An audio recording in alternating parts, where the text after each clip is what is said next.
떠난 아버지가 남긴 마지막 편지와 집터의 기운. 여러분은 죽은 사람으로부터 편지를 받아본 적이 있습니까? 오늘 제가 들려드릴 이야기는 실화입니다. 세상을 떠난 지 7년이 지난 아버지로부터 저에게 온 한 통의 편지. 그리고 그 편지가 제 인생을 완전히 바꿔놓은 이야기입니다.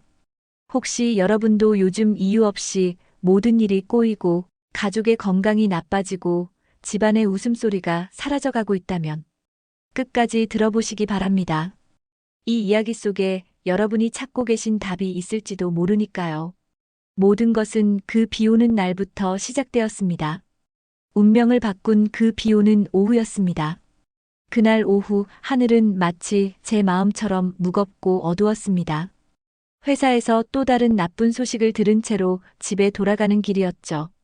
사업은 계속 기울어져 가고 아내는 병원을 전전하고 있었고 아이들마저 자주 아프기 시작했습니다. 아버지가 돌아가신 후 7년 동안 우리 가족에게 좋은 일이란 정말 하나도 없었거든요. 마치 누군가가 우리 집안에 저주라도 걸어놓은 것처럼 말입니다. 현관문을 열려고 하는데 우편함에 뭔가 꽂혀 있었습니다. 누렇게 바랜 봉투 하나.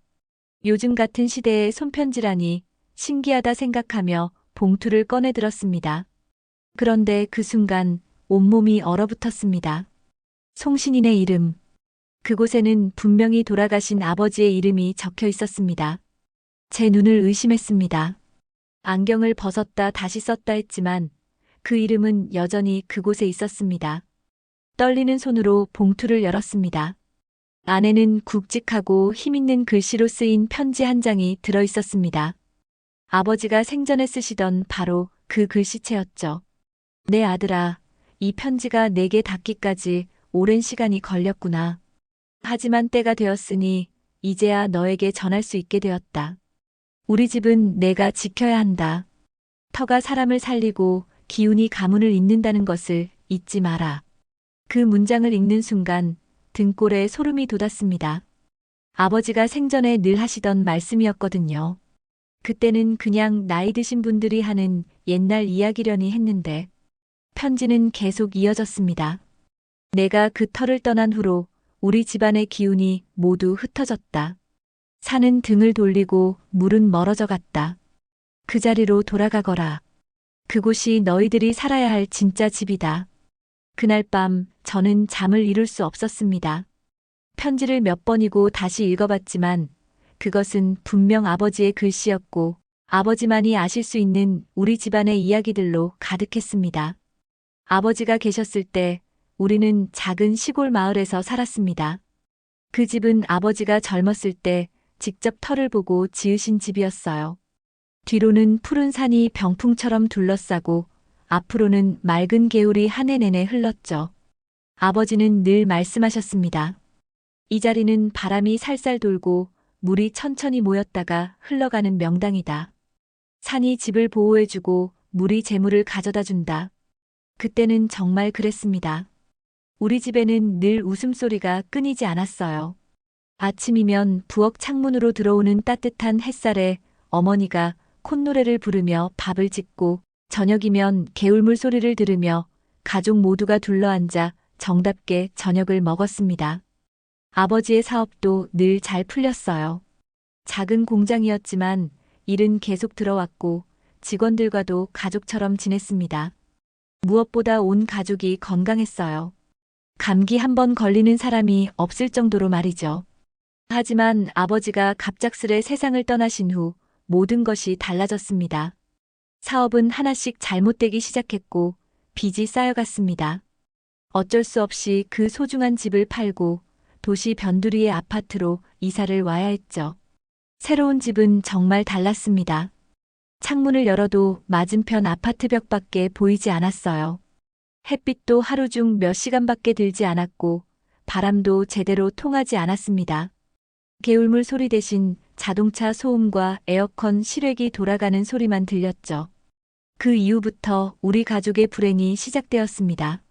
새 집으로 이사 온 후 정말 신기할 정도로 모든 일이 꼬이기 시작했습니다.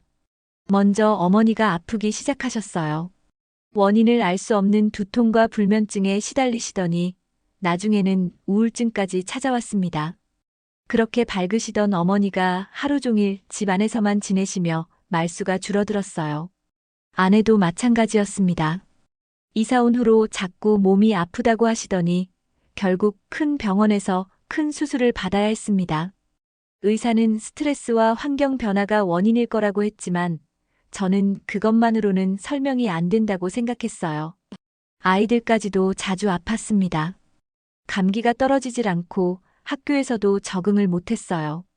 성적도 떨어지고 친구들과도 자주 다퉜습니다. 그렇게 활발하던 아이들이 집에서만 게임만 하려고 했죠. 사업은 더 심각했습니다. 아무리 노력해도 일이 풀리지 않았어요. 계약은 막판에 무산되고 거래처에서는 트러블이 생기고 직원들마저 하나둘씩 떠나갔습니다. 은행에서는 대출을 회수하겠다고 통보해왔고 하루하루가 지옥 같았습니다. 가장 견디기 힘든 건 집안의 분위기였어요. 예전에는 집에 들어서기만 해도 마음이 편안해지고 기운이 났는데 새 집은 들어설 때마다 가슴이 답답했습니다. 가족끼리 대화도 줄어들고 저도 모르게 짜증이 많아졌어요. 그때 정말 이상한 일이었어요. 단순히 집만 바뀐 건데 어떻게 이렇게 모든 것이 달라질 수 있을까요? 아버지의 편지를 받기 전까지는 그냥 우연의 연속이라고 생각했습니다. 운이 없는 시기가 있는 거라고, 곧 좋아질 거라고 스스로를 위로했죠. 하지만 7년이 지나도록 상황은 나아지지 않았습니다. 오히려 더 악화되기만 했어요. 편지를 다시 펼쳐보니 뒷면에 뭔가 그려져 있었습니다. 처음에는 아버지가 무심코 그린 낙서인 줄 알았는데 자세히 보니 지도였어요. 우리가 살았던 옛집과 그 주변 지형을 손수 그린 지도였습니다. 산의 모양, 개울의 흐름, 심지어 집 앞에 큰 느티나무까지 세세하게 그려놓으셨더라고요. 지도 아래에는 이런 글이 적혀 있었습니다. 산은 현무요, 개울은 청룡이다. 집은 그 품 안에서 백호와 주작의 기운을 받는다. 이 터를 떠나면 우리 집안의 맥도 함께 떠난다. 아버지가 생전에 풍수지리를 공부하셨다는 건 알고 있었지만 이렇게 구체적으로 우리 집 터를 분석해 놓으신 줄은 몰랐어요. 그날 밤 저는 결심했습니다. 옛집을 보러 가기로요. 다음 날 새벽 차를 몰고 그 시골 마을로 향했습니다. 7년 만에 가는 길이었는데 신기하게도 길을 하나도 잊지 않았더라고요. 마치 제 몸이 기억하고 있는 것처럼 말입니다. 옛집에 도착했을 때 정말 신기한 기분이었습니다. 집은 여전히 그 자리에 그대로 있었어요. 다른 가족이 살고 있었지만 아버지가 직접 심으신 정원의 나무들도 집 앞의 느티나무도 개울도 모든 것이 그대로였습니다. 차에서 내려 깊게 숨을 들이쉬는 순간 정말 놀라운 일이 일어났어요. 가슴이 확 트이면서 오랫동안 잊고 있었던 평온함이 밀려왔습니다. 마치 고향에 돌아온 것 같은, 아니 정확히는 진짜 집에 돌아온 것 같은 그런 느낌이었어요. 뒤를 돌아보니 산이 정말 든든하게 집을 감싸고 있었습니다. 아버지 말씀대로 마치 거대한 의자 등받이처럼요. 그리고 앞쪽 개울은 여전히 맑게 흘러가고 있었어요. 물소리를 듣는 순간 어린 시절의 기억들이 하나씩 되살아났습니다. 그때 정말 신기한 경험을 했어요. 바람이 살랑 불어오는데 그 바람 속에서 아버지 목소리가 들리는 것 같았거든요. 그래, 잘 왔다. 이게 바로 너희 집이야. 그 순간 눈물이 핑 돌았습니다. 아버지가 왜 그렇게 이 터를 지키라고 하셨는지 알 것 같았어요. 단순히 집이 아니라 우리 가족의 뿌리이자 생명력의 원천이었던 거죠. 현재 그 집에 살고 계신 분께 양해를 구하고 잠시 마당을 둘러보았습니다. 아버지가 심으신 감나무에는 여전히 탐스러운 감이 주렁주렁 열려 있었고 어머니가 가꾸시던 텃밭 자리에는 새로운 채소들이 자라고 있었어요. 정말 놀라운 건 그 집에 살고 계신 가족이 우리가 살 때보다도 더 건강하고 행복해 보였다는 거예요. 아이들은 밝게 뛰어놀고 있었고 부모님들도 정말 화목해 보였습니다. 그 광경을 보며 확신했어요. 문제는 저희 가족이 아니라 터였다는 걸요. 그날 집으로 돌아와서 가족 회의를 열었습니다. 아내와 어머니, 그리고 아이들까지 모두 모여서 아버지의 편지를 보여드리고 제가 오늘 본 것들을 이야기했어요. 처음에는 모두들 믿기 어려워했지만 지난 7년 동안의 일들을 생각해 보니 고개를 끄덕이더라고요. 그러고 보니 옛집에 살 때는 정말 모든 게 좋았지. 어머니가 처음으로 밝은 표정을 지으며 말씀하셨어요. 맞아요. 그때는 몸도 아프지 않았고 마음도 늘 편했는데 아내도 동의했습니다. 그래서 결정했어요. 무슨 일이 있어도 그 집을 다시 사겠다고. 하지만 현실은 만만하지 않았습니다. 현재 살고 계신 분께서는 처음에는 절대 팔 생각이 없다고 하셨거든요. 당연하죠. 그 좋은 터에서 행복하게 살고 계시는데 왜 팔겠어요? 그래도 포기할 수 없었습니다. 몇 번이고 찾아가서 정중히 부탁드렸어요. 우리 집안의 사정과 아버지의 편지 이야기까지 모두 말씀드렸습니다. 그분도 마음이 움직이셨나 봐요. 그렇게 간절하시다면 하며 결국 판매에 동의해 주셨습니다. 다만 가격은 만만하지 않았어요. 시세보다 훨씬 높았거든요. 그래도 상관없었습니다. 은행 대출을 받고 가지고 있던 것들을 모두 팔고 친척들께도 도움을 청했어요. 심지어 아내 결혼 반지까지 맡기면서 돈을 모았습니다. 주변에서는 모두 말렸어요. 미쳤냐, 이런 시국에 시골집을 사다니. 풍순이 뭐니 하는 건 미신이다. 하지만 저는 확신했습니다. 이것만이 우리 가족을 살리는 길이라고요. 계약을 마치고 이사할 준비를 하는 동안에도 벌써 좋은 일들이 하나씩 생기기 시작했어요. 먼저 어머니부터 달라지셨습니다. 옛집을 되찾는다는 소식을 들으시고는 몇 년 만에 처음으로 활기를 되찾으셨어요. 밤에도 잘 주무시기 시작했고 다시 음식도 해드시려고 하셔서 깜짝 놀랐습니다. 아내의 건강도 눈에 띄게 좋아졌어요. 병원에서는 기적이라고 할 정도로 회복 속도가 빨랐습니다. 의사 선생님도 환자분이 무슨 좋은 일이라도 있으셨나요?